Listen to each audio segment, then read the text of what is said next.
कामनापूर्तीसाठी करावयाचे कुंकुमार्चन. कुंकुमार्चन पुढील कामनेसाठी करतात. त्या कामनेमध्ये शीघ्र विवाह, सौभाग्यवर्धन, ऋणमोचन, शापमोचन, धनप्राप्ती, विश्वप्राप्ती व मनःशांती या सप्तफलांचा समावेश होतो. याकरिता संकल्प करताना नेहमी या जन्मी व शतजन्मी केलेल्या पापांचा उच्चार करून त्याचा निराश होण्याची आकांक्षा बाळगून मगच कामनेचा उच्चार करावा. या संकल्पनेने साठवलेले पिंजलेले पापे वितळून मोकळे होतात, परंतु प्रारंभीच्या काळात मानसिक व शारीरिक क्लेश उद्भवतात. त्याकरता हा उपाय किंवा तरी 1-2दा करण्यापेक्षा सातत्याने वर्षभर दर अष्टमी, चतुर्दशी, पौर्णिमा, अमावस्या अशा दिवशी करावा. त्यामुळे अपेक्षित परिणाम दिसू लागतात. शारदीय नवरात्रात विशेषतः सप्तशतीच्या पाठापूर्वी कुंकुमार्चन केल्यास ते महत्पुण्यकारक मानले गेले आहे. ध्याने. कुंकुमार्चन करण्यापूर्वी महाकाली, महालक्ष्मी व महासरस्वती ही ध्याने म्हणावीत. 1. खड्ग, चक्र, गदेषु चाप, परिघा, शूल, भ्रुशुंडी, शिरः, शंख,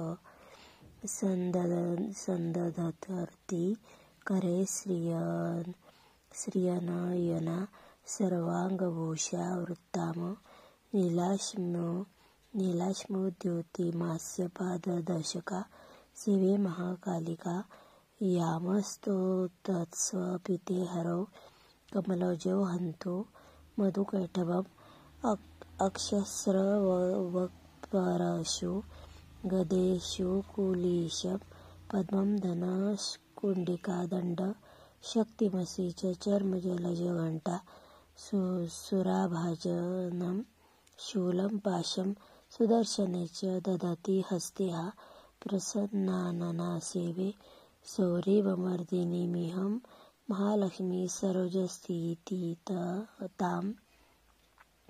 घंटा, शूलहलानि, शंख, मुसले, चक्र, धन्वा, सायंक, हस्ताब्जैर्दधति, घनान्तविलसच्छिता, शुतुल्यप्रभां, गौरीदेह समद्भवा, त्रिजगतामधारभूता, महापूर्वामत्र सरस्वती मनोभुजे, शुंभादिदैत्यार्दिनीं किंवा मनोदेवे महादेवे शिवाय सततं नमः प्रकृतिभद्राय नियता प्रणता स्मताम्.